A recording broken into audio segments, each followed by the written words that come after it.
زحال مسکین مکن تغافل، درائے نینا بنائے بتیاں، کتاب ہجراں ندار میں جاں، نہ لیہو کاہے لگائے چھتیاں،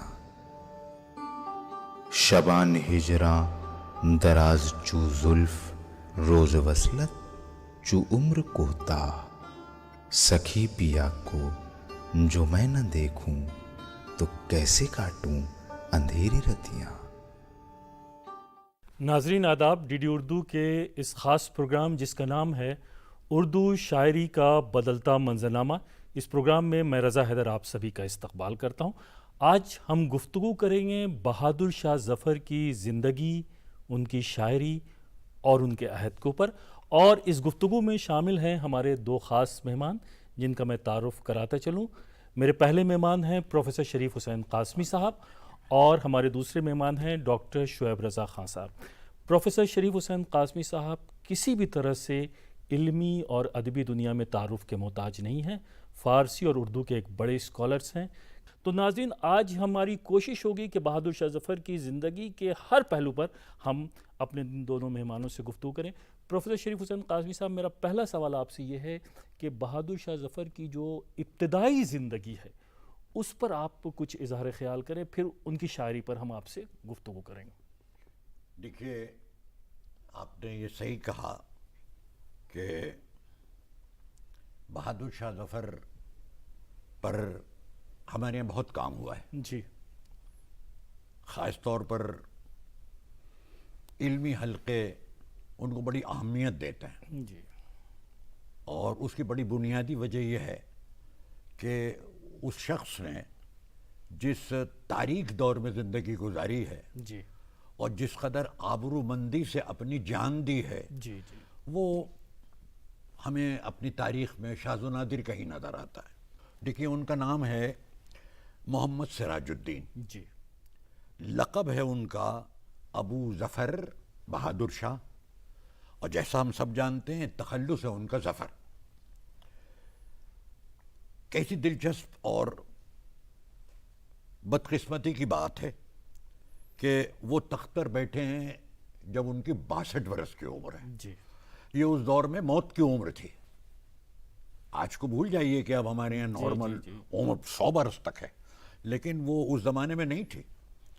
لیکن 62 برس کی عمر میں وہ تخت پر بیٹھے اور کوئی 21 برس حکومت کی، جی، اگر آپ اسے حکومت کہتے ہیں، جی، جی، اگر آپ اسے حکومت کہتے ہیں تو 21 برس حکومت کی، اور 1858 میں انگریزوں نے انہیں ملک سے نکال دیا اور رنگون بھیج دیا، جہاں 2 4 5 10 برس کے بعد ان کا انتقال ہو گیا، وہیں ان کا مزار ہے۔ جی، میں عام طور پر میں نے جب بہادر شاہ ظفر کے سلسلے میں غور کیا،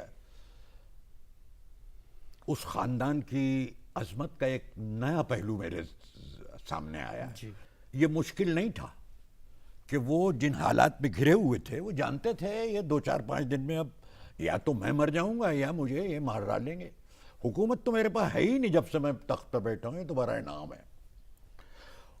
ایک امکان اس کا موجود تھا جو ہو رہا تھا، لوگ اپنی پرانی وفاداریاں چھوڑ کر نئے حاکموں سے رابطہ قائم کر رہے تھے۔ جی، ان کے لیے بڑا آسان تھا کہ یہ انگریزوں سے گفتگو کرتے کہ بھائی مجھے آپ عزت سے یہاں سے جانے دیجئے، یہ پکڑیے بیٹھیے تخت پر، مجھے عزت سے جانے دیجئے۔ انہوں نے یہ گفتگو نہیں کی، اتنا بڑا کلیجہ چاہیے تھا۔ جی، انہیں یہ معلوم تھا کہ اگر میں یہ گفتگو نہیں کروں گا تو یہ مجھے زبردستی جو برائے نام انہوں نے ہی مجھے تخت دیا ہے اس سے اتاریں گے، نہ صرف یہ کہ میری بے عزتی کریں گے بلکہ میرے خاندان کو چن چن کر ایک ایک فرد کو جان سے ماریں گے۔ جی، جی، یہی ہوا، جی، یہی ہوا۔ وہ کھڑا ہوا نہیں جا رہا جو آزادی کے لیے اور انگریزوں کو باہر نکالنے کے لیے گروہ اس وقت قدرت نے پیدا کر دیا تھا، ان کے کہنے سے گھوڑے پہ بیٹھ گئے۔ جی، ذرا تصور کیجئے، اتنا بوڑھا آدمی چلا جاتا نہیں، اٹھا جاتا نہیں، گھوڑے پہ بیٹھ گئے کہ میں اپنا ملک، اپنی عزت، اپنے ملک کی عزت بچاؤں گا، چلو بٹھاؤ گھوڑے پہ بٹھاؤ، چلو کہاں جانا چاہتے ہو۔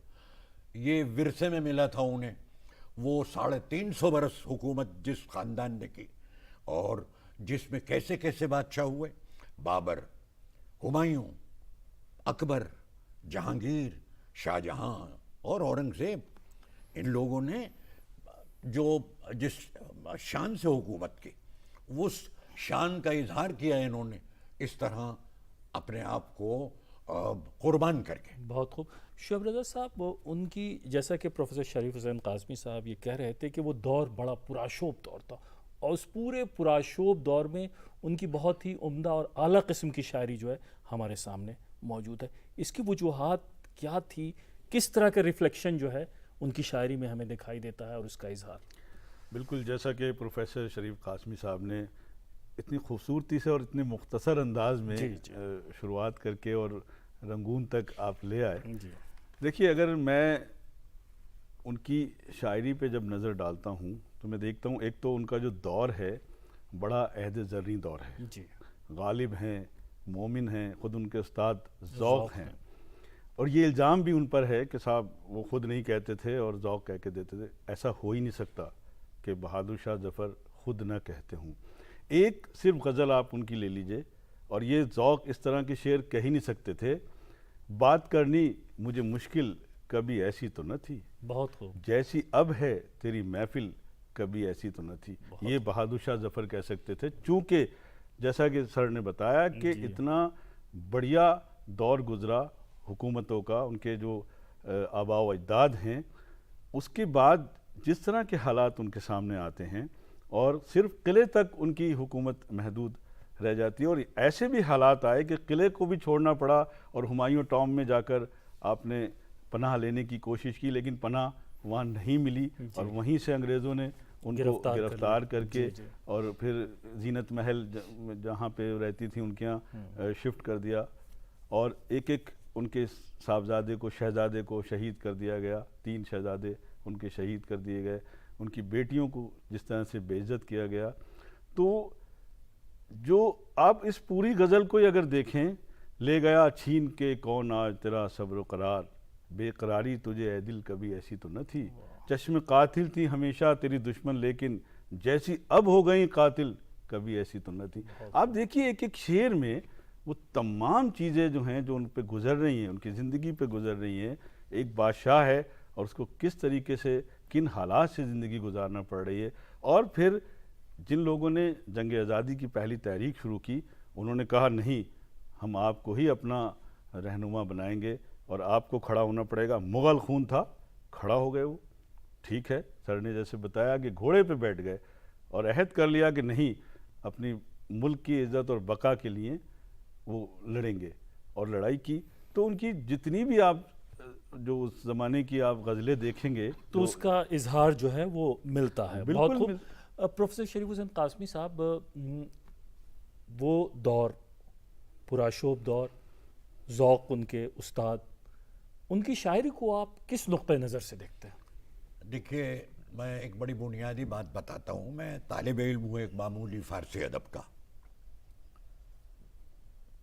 میں نے جو مطالعہ کیا فارسی ادب کا، میں مثال دوں گا اس کی کہ پرآشوب دور میں کہ فوری بات جی، جو ایک دور شروع ہوتا ہے وہ ادب میں ایک چینج کا دور ہوتا ہے، جی جی، اور ہمارے ہاں جن لوگوں نے اور جن اسکالرس نے، وہ یورپ کے ہوں یا ہندوستانی ہوں یا ایرانی ہوں، خود انہوں نے جو فارسی ادب اور خاص طور پر فارسی شاعری کی تاریخ لکھی ہے، انہوں نے یہ بتایا کہ پرآشوب دور میں جو عظیم الشان ادب پیدا ہوا ہے اس کی مثال پرامن دور میں نہیں ملتی۔ بہت خوب، جی اب آپ دیکھیے اس پرآشوب دور میں کیسے کیسے شعراء، جی، کیسے کیسے شعراء پیدا ہوئے۔ غالب، کوئی آپ مثال دے سکتے ہیں اس شخص کی، ذوق، مومن، اور جناب والا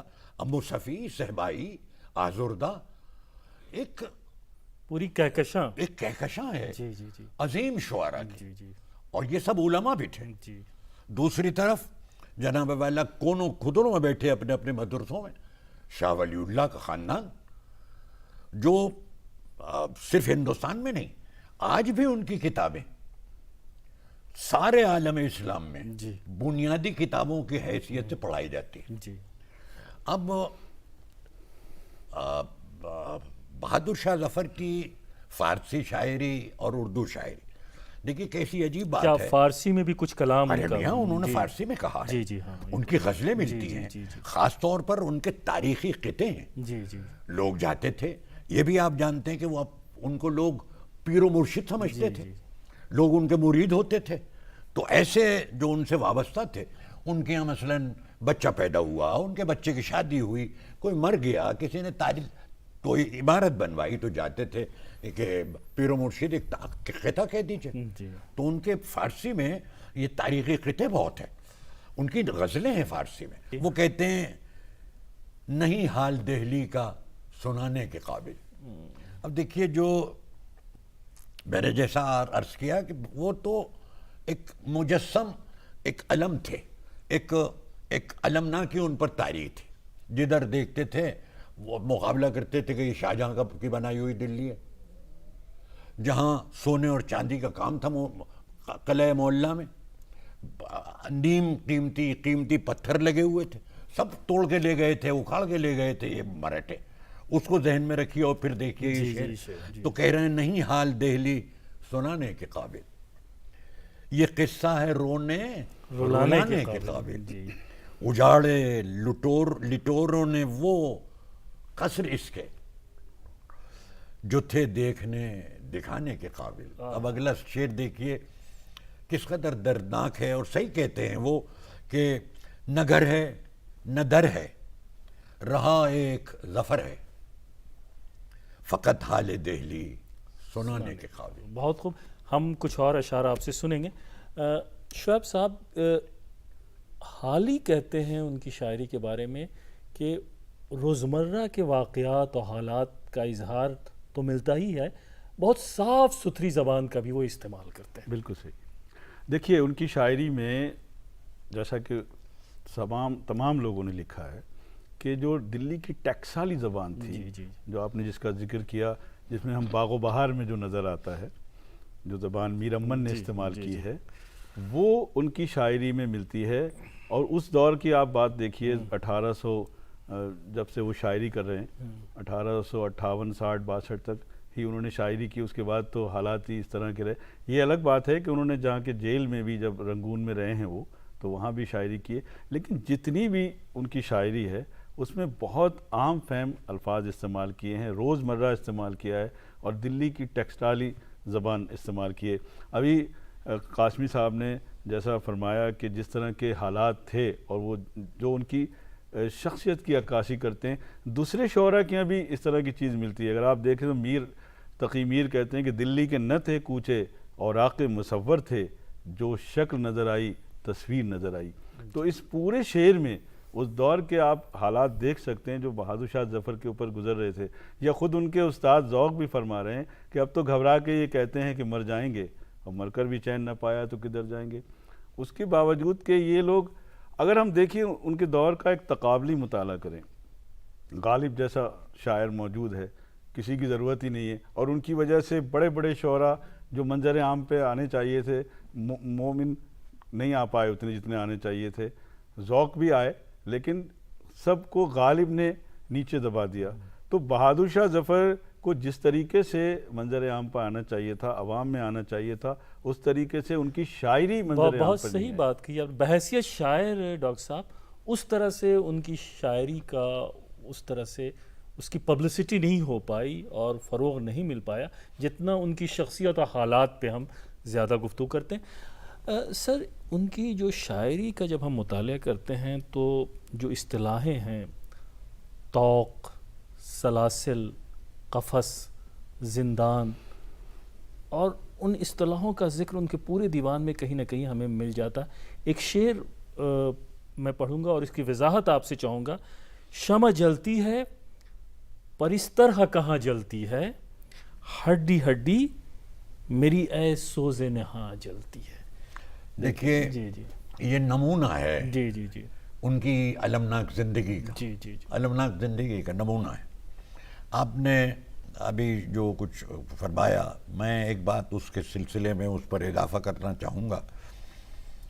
دیکھیے 4 دیوان ہیں ان کے، جی غالب کے نہیں ہیں 4 دیوان، ان کا تو 100-125 صفحے سے بھی کم کا ایک چھوٹا سا دیوان ہے اردو کا. 1600-1700 اشعار بس.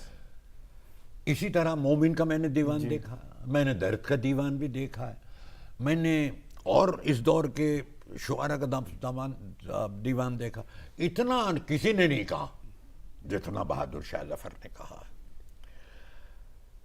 صحیح کہا ہمارے دوست نے کہ دیکھیے یہ جو زبان بولتے تھے سبھی جانتے ہیں، دلی میں قلعہ معلیٰ کی زبان کہلاتی تھی، وہ اسٹینڈرڈ زبان تھی. معیار قلعہ معلیٰ کی زبان تھی. اور وہ قلعہ معلیٰ کس کی زبان، کون رہتا تھا وہاں؟ بہادر شاہ ظفر رہتے تھے، وہ اس کے صدر تھے اس زندگی کے جو قلعہ معلیٰ کی زندگی تھی. یعنی پوری دلی والے بہادر شاہ ظفر کی زبان کی پیروی کرتے تھے. بالکل. بہت خوب. ذوق ہوں، غالب ہوں، وغیرہ وغیرہ. ان سب کے لیے معیاری زبان وہی تھی جو بہادر شاہ ظفر بولتے تھے. میں آپ سے کیا عرض کروں، دیکھیے ایک تو غالب ہیں ہمارے، سب جانتے ہیں کہ غالب عوام کے شاعر نہیں تھے. ہم جب غالب کا داغ سے مقابلہ کرتے ہیں تو ہم عام طور پر یہ کہتے ہیں کہ دیکھیے اردو کو رائج کرنے، اردو کو محبوب بنانے میں جو رول داغ نے ادا کیا وہ غالب نہیں کر سکے. وجہ کیا تھی؟ وہ زبان کی بات تھی. دیکھیے ہم عام آدمی وہ زبان آسانی سے نہیں سمجھ سکتا جو غالب بولتے ہیں. غالب جب بولتے ہیں معلوم ہوتا ہے ایک فاضل انسان بات کر رہا ہے، ایک وہ انسان بات کر رہا ہے جس کا بیک گراؤنڈ علوم و فنون اور ایک 1200 سال کی ادبی تہذیب کا امین ہے. وہ بول رہے ہیں. ظفر کو دیکھیے معلوم ہوتا ہے کہ وہ تو عام آدمی سے بات کر رہے ہیں. دیکھیے جہاں تک میرے ذہن میں غالب کے کم مصرے ایسے ہیں جو آج ضرب المثل کے طور پر بولے جاتے ہو، کم ہیں. جی یہ ہمارے ظفر ہیں، ذوق ہیں ہمارے، یہ بہادر شاہ ظفر ہیں. میں ایک شعر سناتا ہوں آپ کو. دیکھیے دلی والے، میں باہر کی بات نہیں کر رہا، دلی والا، میں ظاہر دہلی والا ہوں، میرے دادا بہت معمولی پڑھے لکھے تھے، لیکن جب ان کی زبان سے کوئی ایک آدھ شعر نکلا میں نے سنا، وہ ذوق کا ہوتا تھا یا ظفر کا ہوتا تھا. تو عوام میں جو لوگ مشہور رہے وہ ذوق تھے اور بہادر شاہ ظفر. دیکھیے آپ شعر، اس کا دوسرا مصرع میں آپ کو کیا بتاؤں کس قدر بامانہ، اور دلی والے آج تک اسے بڑے فخر سے پڑھتے ہیں حسب حال. ان کا ایک شعر ہے، کوئی کیوں کسی کا لبھائے دل. اب دیکھیے زبان، دیکھیے آپ اگر غالب کو پڑھیں آپ الگ بتائیں گے کہ تو دیکھو بھائی غالب ہے، یہ ظفر ہو ہی نہیں سکتے، یہ ظفر نہیں ہو سکتے. کوئی کیوں کسی کا لبھائے دل، کوئی کیا کسی سے لگائے دل. کوئی الفاظ، کوئی لفظ دیکھیے مشکل ہے. اب اگلا مصرع دیکھیے جو ضرب المثل کے طور پر دلی میں آج بھی استعمال ہوتا ہے، وہ جو بیچتے تھے دوائے دل وہ دکان اپنی بڑھا گئے. بہت مشہور مصرع. دیکھ رہے ہیں آپ، بہت وہ اپنے پوری ایک 300-350 برس کی جو ان کے خاندان نے یہاں حکومت کی، جو اس خاندان نے یہاں ایک تہذیب کو جنم دیا، اس کو فروغ دیا. اور وہ کیا تہذیب اور کلچر تھا؟ وہ ایک دوسرے سے مل بیٹھنے کا، وہ مختلف مذاہب کے لوگ، مختلف کلچرز کے لوگ، مختلف زبانوں کے لوگوں کو اکٹھا کرنے کا، مشترکہ تہذیب کو بھی انہوں نے. بہت اہم بات کی طرف آپ نے اشارہ کیا. شعیب رضا خان صاحب، میں آپ سے وضاحت چاہوں گا کہ بہادر شاہ ظفر بھی ہماری ملی جلی تہذیب کے ایک بہت بڑے سمبل تھے. تمام مذاہب کا احترام کرتے تھے، اور چاہے ہولی ہو یا دیوالی ہو، محرم ہو، عید، بقرعید، سب کا سیلیبریشن جو ہے وہ لال قلعے ہی میں نہیں باہر بھی ہوتا تھا، ان کی نگرانی اور سرپرستی. تو میں چاہتا ہوں کہ 1-2 منٹ میں آپ اس کی طرف اشارہ کریں. دیکھیے جیسا پھول والوں کی سیر، یہ سب جیسے آپ نے فرمایا، پھول والوں کی سیر کا ذکر کرنا بہت ضروری ہے. اور یہ انہی کے زمانے میں یہ تمام جو رواج تھا، رسم و رسومات یہ رائج ہوا اور آج تک اس کو دلی والے مناتے ہیں.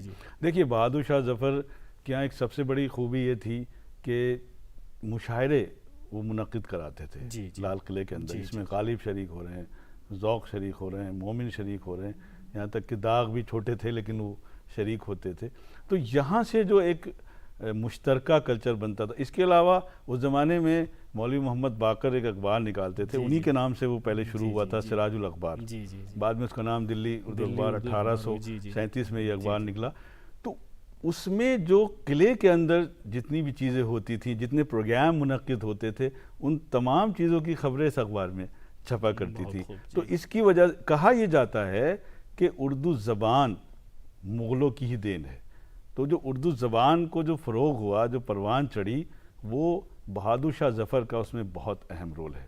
اور جتنی روایات اور جو آپ جن رسومات کی بات کر رہے ہیں، تمام مذاہب کی سرپرستی یا کسی بھی قسم کا کسی مذہب کا کوئی تہوار ہو، بہادر شاہ ظفر اس کو منایا کرتے تھے. اور ان تمام پروگرام کی خبریں بھی اخبار میں چھپتی تھیں اور وہ لوگوں تک پہنچتی تھی جو اس وقت پڑھے لکھے لوگ تھے. تو اس میں عوام لال قلعے سے اور چاندنی چوک کی طرف کو جو راستہ جا رہا ہے وہ عام زبان تھی، عام بولی تھی جسے ہم اردو کہتے ہیں، جو میر امن نے استعمال کی باغ و بہار میں. بہت خوب.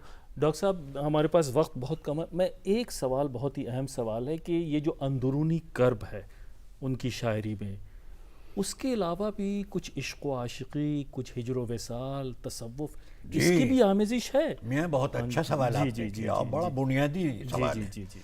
یہ نہیں سمجھنا چاہیے ہمیں کہ ان 4 دیوانوں میں صرف کرب ہی کرب ہے. نہیں، ایسی بات نہیں ہے. میرا بھی مقصد یہ تھا کہ یہ عنصر غالب ہے، یہ عنصر ان کے غالب ہے، یعنی اندرونی کرب. ابھی ہمارے دوست ہیں، آپ نے بھی سوال پوچھا اس سلسلے میں. دیکھیے یہ صلح کل کا مسئلہ، یعنی ہم مختلف تہذیبوں کے لوگ، تہذیب کیا کہنا چاہیے، مختلف زندگی کے طریقوں کے لوگ ہم ہندوستان میں رہتے ہیں. ہمارے مذاہب الگ ہیں، ہماری زبانیں الگ ہیں، ہمارے رنگ الگ ہیں، ہمارے رنگ روپ الگ الگ ہیں، ہم مختلف لباس پہنتے ہیں، مختلف زبانیں بولتے ہیں. ان سب کو اکٹھا کرنا، اس اکٹھا کرنے کے عمل کو ہم نے صلح کل کہا تھا. اور یہ پہلی دفعہ لفظ اکبر کے زمانے میں ابو الفضل نے استعمال کیا تھا. اب دیکھیں میں آپ کو 2 شعر سناتا ہوں بہادر شاہ ظفر کے. ابھی آپ حضرت نے پھول والوں کی شہر کا ذکر کیا. دیکھیے جب یہ انگریزوں کا اور یہ سب زور دلی میں ہو رہا تھا، اور بس یہ تھا کہ اب یہ 2-4 دن ہیں بعد بہادر شاہ ظفر تو بقرعید آئی. یہاں اتفاق برقرار رکھنے کے لیے بادشاہ نے حکم دیا کہ اس بقرعید پر گائے ذبح نہیں کی جائے گی. ہندو سینٹیمنٹس کو، ان کے جذبات کی آپ رعایت کریں. اب 2 شعر سنیں آپ ان کے. وہ کہتے ہیں، ہو صلح کل، ہو صلح کل، اے دل کے سب اٹھ جائے لڑائی. دیکھیے وہ فلسفیانہ انداز نہیں ہے. اور جب فلسفیانہ انداز آ جاتا ہے تو وہ پڑھے لکھوں کے لیے تو ہو سکتا ہے، عوام سے اس کا کوئی تعلق نہیں ہو، تو عوام سے کہہ رہے ہیں، تو انہی کی زبان استعمال کر رہے ہیں. کہہ رہے ہیں ہو صلح کل، اے دل کے سب اٹھ جائے لڑائی، کافر نہ مخالف ہو نہ دیندار مخالف. ایک اور شعر سنیے اسی کے سلسلے میں. وہ کہتے ہیں میری ملت ہے محبت. وہ ہے نا ایک بہت مشہور، ایک مجھے مصرع یاد آ رہا ہے کہ وہ میرا پیغام محبت ہے جہاں تک پہنچے. دیکھیے اس کی ابتدا دیکھیے، اس کی ابتدا دیکھیے. وہ کہتے ہیں میری ملت ہے محبت، میرا مذہب عشق ہے، نفرت کا گزر نہیں ہے کسی انداز سے. تو میری ملت ہے محبت، میرا مذہب عشق ہے، خواہ ہوں میں کافروں میں، خواہ دینداروں میں ہوں میں. بہت خوب. کچھ نہیں، میں تو محبت کا پجاری ہوں کسی کا کہ تبلیغ. یہی وجہ ہے ڈاکٹر صاحب کہ بہادر شاہ ظفر آج بھی اور اس زمانے میں بھی ہر مذاہب کے لوگوں میں ہمیشہ مقبول رہے. وہ ایک شاعر بھی تھے، ایک بادشاہ بھی تھے، ایک مجاہد آزادی بھی تھے، لیکن اس کے ساتھ ساتھ ان کی ایک خوبی یہ بھی تھی کہ وہ تمام مذاہب کا احترام بھی کرتے تھے. اور اس کا اثر جو ہے ان کی زندگی اور ان کی. شعیب رضا صاحب، بس آخری سوال آپ سے یہ، چونکہ آپ شاعر بھی ہیں، میں یہ کرنا چاہتا ہوں کہ اس دور کی شاعری اور آج کی شاعری، یعنی بہادر شاہ ظفر کا دور جو کہ عروج کا دور تھا بقول شریف حسین قاسمی صاحب کے، اور کہ وہ سنہرا دور تھا، کیا فرق محسوس کرتے ہیں آپ بہت اختصار کے ساتھ؟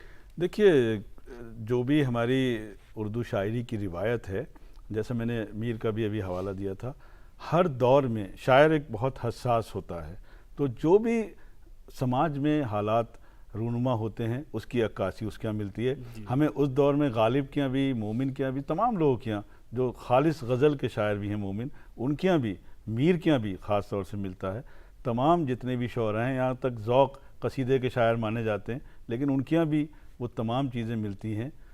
اور آج کی جو شاعری ہے، پورا جو ایک دور وہاں سے گزرتا ہے، داغ اور پھر فیض اور تمام جتنے لوگ ہیں، اور یہ گورکھپوری، فراق گورکھپوری، اور اس کے بعد شہریار تک اگر ہم آ جائیں، اور ندا فاضلی اور بشیر بدر تک بھی آ جائیں، تو ان کے یہاں تمام جو غزل کی ایک روایت شروع ہوئی تھی، اس کی پاسداری کی ہے، اسے قائم رکھا ہے. اور جہاں پہ تغزل ہے، وہاں جو حالات ان کے دور کے ہیں، آپ آسانی سے دیکھ سکتے ہیں کہ یہ بہادر شاہ ظفر کا دور ہے، یہ میر کا دور ہے، یہ ولی کا دور ہے، اور یہ شہریار کا دور ہے.